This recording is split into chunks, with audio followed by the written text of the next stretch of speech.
and the next category, Best Radiotherapist, MNJ Cancer Hospital. MNJ Cancer Hospital ను భారతదేశ మొదటి ప్రధానమంత్రి జవహర్లాల్ నెహ్రూ డిసెంబర్ 8, 1955న ప్రారంభించారు.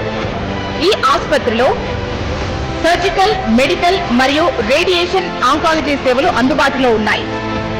క్యాన్సర్ రోగులకు శస్త్రచికిత్స, కీమోథెరపీ మరియు రేడియేషన్ చికిత్సలు అందుతున్నాయి.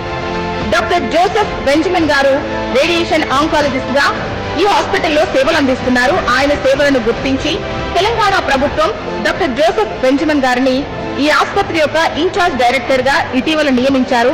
వారిని ఇవాళ HMTV అవార్డ్ తో మనం సత్కరించుకుంటున్నాం, హెల్త్ కేర్ అవార్డ్ తో. Congratulations sir, Benjamin sir.